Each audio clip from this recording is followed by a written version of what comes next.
to get your thoughts specifically on that. Donald Trump did what nobody else could do for half a century. How do you like that? And you know why he did it? Because he loves his country. And you know why he did it? Because he's humane. He saw people slaughtered and he wanted to put an end to it. That's why he did it. Now it's time that we Americans have to come to grips with something. We have a party in this country, the Democrat Party, that hates the country.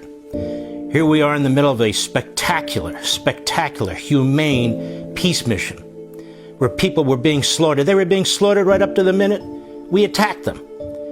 We've been talking about it. They've slaughtered our soldiers. They've slaughtered our citizens, our embassy personnel.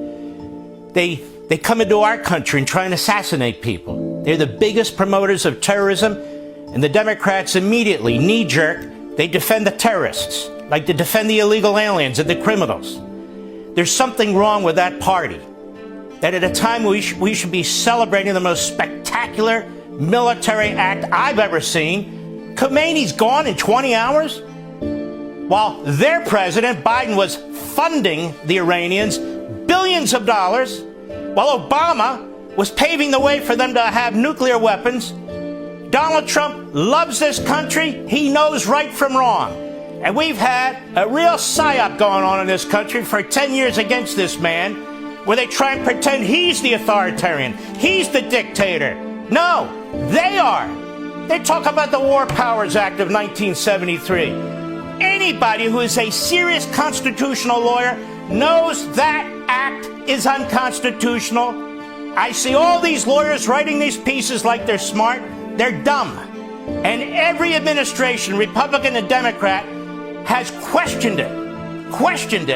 But they haven't brought it to the Supreme Court because neither the Congress or the President wants a resolution. When you have Schumer, who's basically sliding and walking and weaving, all of a sudden he's excited because he can cripple our armed forces in the middle of a war that they're winning.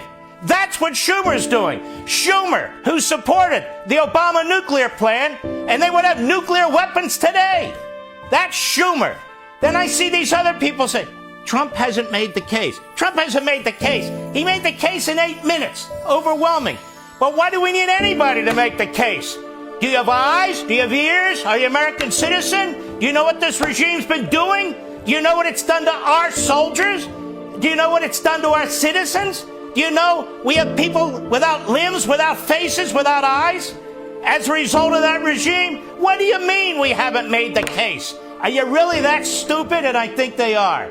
But that party hates this country. I love when they wave around the Constitution. They hate the Constitution. They use it to attack it. They believe that illegal aliens are citizens. They believe that terrorists should be given the benefit of the doubt. Listen, if they had their way, Donald Trump would have sent Marco Rubio and Pete Hegseth and others to go to Congress and say, here's what we're going to do. We're going to attack them at 3 a.m. We're going to use these kinds of forces. We're going to work with the Israelis. This is what we're going to do. Now tell the other 530 members of Congress what we're going to do. Wow, nobody would leak that. Would they, Bernie Sanders and AOC and Tlaib? Of course not. Let me tell you what the founders of this country believed. Draft for the Constitution to declaring war. They specifically took that out because they don't want the Chuck Schumers of the world making decisions. The only person in Washington, D.C. who's elected by all the people, other than the vice president, is the president of the United States. Chuck Schumer's elected from New York. Bernie Sanders is elected from Vermont. They wanted the commander-in-chief to be elected by the entirety of the nation. And they're even talking about impeaching him if they take the House of Representatives. Ladies and gentlemen, we have an enemy within, and it is the Democrat Party. Every reprobate, miscreant, and malcontent is in that party. The Marxists and the Islamists are in that party. Do they act like they love the nation? Do they? When we have men and women in uniform, Democrats and Republicans and independents, fighting an enemy, fighting terrorists, the greatest terror regime in the world history, and we're winning. And that's why they're going nuts. We're winning. This is so spectacular what's taking place. And I want our troops to know something. These people who are trying to undermine you, they are a small percentage of the population. We red-blooded Americans, we love victory.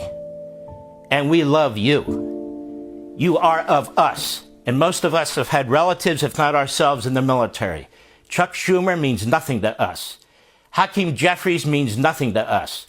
You, Mr. and Mrs. America, we support our military. We support our commander-in-chief. We support victory. This is a spectacular military operation with our spectacular ally, the Israelis, with their spectacular prime minister.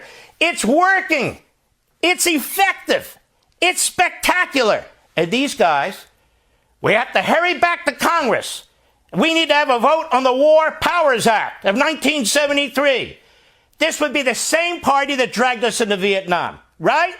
Was that a declared war? No, it wasn't a declared war. And I could go on and on and on about the hypocrites in that party. It's their president that was about to hand nuclear weapons to this enemy. It's their president who handed them billions of dollars in cash and so forth. This president isn't going to put up with it, and he hasn't. God bless our president. God bless the Prime Minister of Israel. And one last thing, as quickly as I can. All those poor people who died on October 7th, all those hostages who were taken and raped and tortured and murdered and brutalized, this is for you. All of those Americans who are walking around without arms or legs, they're in wheelchairs, have died. All of those people who died in our embassies, all those people who've died from their terrorist acts, this is for you. And this is retribution. And you know what? We Americans like retribution, especially when it comes to dealing with terrorists. Khomeini is dead. He's not 6 feet under. He's in hell. He's got a river of blood on his hands. And the Iranian people are going to be free. They're going to be free. America's going to be safe. The Israelis are going to be safe. The world's going to be safe. No thanks to the UN, no thanks to Europe, and most of all, no thanks to the Democrats. I say this to the Democrats. Bring it on, baby. You don't know what you're dealing with. We, the American people, we've had it up to here with you.